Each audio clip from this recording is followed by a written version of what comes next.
ഇന്നത്തെ പുതിയ വീഡിയോയിലേക്ക് എല്ലാവർക്കും സ്വാഗതം. അപ്പോൾ നമ്മുടെ ബീഫ് കഴുകി വൃത്തിയാക്കി വന്നിട്ടുണ്ട്. ഇനി നമുക്ക് ബീഫ് വയ്ക്കാൻ പോകാം. വെളിച്ചെണ്ണ വയ്ക്കാം, എരിച്ചിട്ട് കൊടുക്കാം. നമ്മൾ കഴുകി വൃത്തിയാക്കി വെച്ച് നമ്മുടെ ബീഫ് ഇട്ട് കൊടുക്കാം.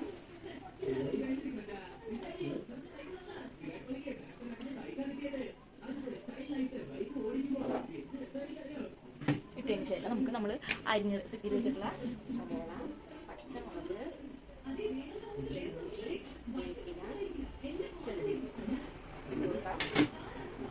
കൊണ്ട് വെളിച്ചെടുക്കാം. ഇനി നമുക്ക് പൊടി പാടിനെ ഇട്ട് കൊടുക്കാം.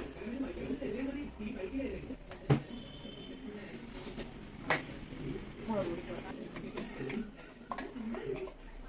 മഞ്ഞൾപ്പൊടി,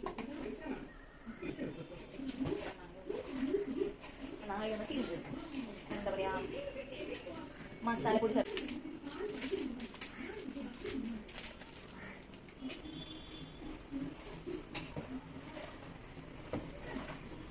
ഇതിലേക്ക് നമുക്ക് പാകത്തിനോട് കുറച്ചൊരു തൊണ്ട് മതിക്കാം. തൊണ്ട് വെള്ളം ഒന്ന് ഒഴിച്ചിട്ട് നമുക്ക് ഇനി ഇതൊരു വേവിച്ചെടുക്കാം.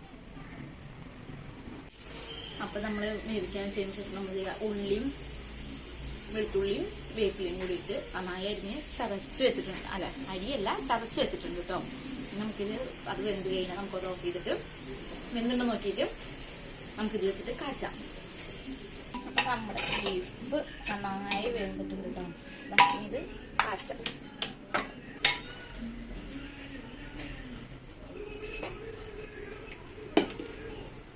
ചട്ടി ചൂടായിട്ടുണ്ട്. നമുക്കതിലേക്ക് വേവിച്ചെടുക്കാം.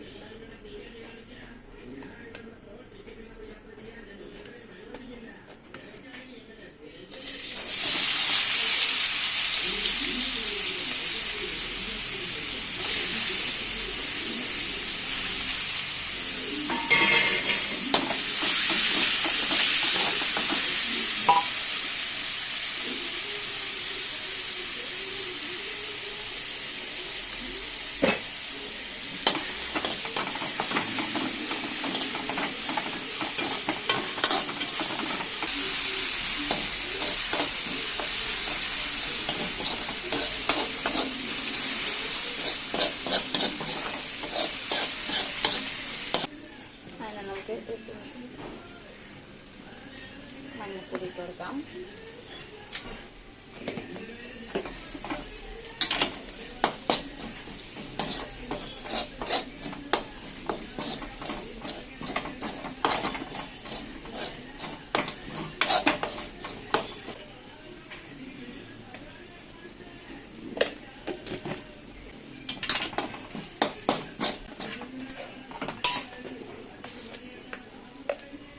മുളക് പൊടി,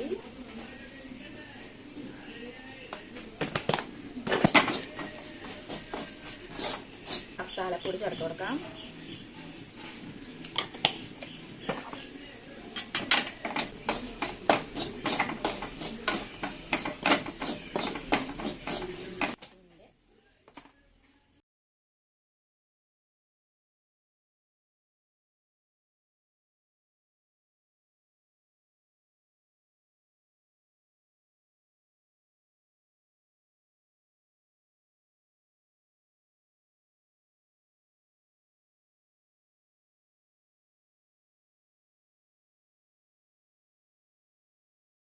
നമുക്കിനി ബീഫ്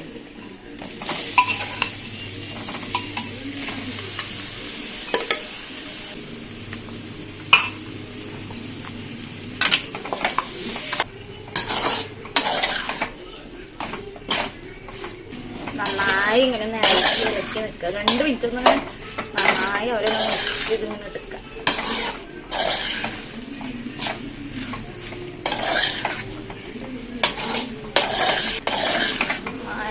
എടുത്ത്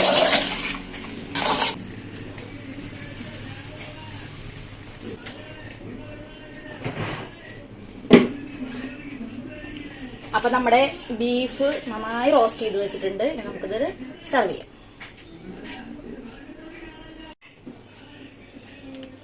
ഇനി നമ്മുടെ ബീഫ് നന്നായി ഡ്രൈ ആക്കി വെച്ചിട്ടുണ്ട് കേട്ടോ. എല്ലാവർക്കും ഇഷ്ടമായി. ഇനി ഇതൊന്ന് ട്രൈ ചെയ്യണേ, എന്നിട്ട് കമന്റ് ചെയ്യണം കേട്ടോ എങ്ങനെയുണ്ടെന്ന്. ഇതിലെന്തെങ്കിലും പോരായ്മ ഉണ്ടെങ്കിലും നിങ്ങളൊന്ന് കമന്റ് ചെയ്ത് പറയണം. അപ്പൊ ഇതെല്ലാവർക്കും ഇഷ്ടമായെങ്കിൽ ഒന്ന് ലൈക്ക് ചെയ്യുക, ഷെയർ ചെയ്യുക, സബ്സ്ക്രൈബ് ചെയ്യണേ. അടുത്ത വീഡിയോയിൽ കാണാം. Okay, by.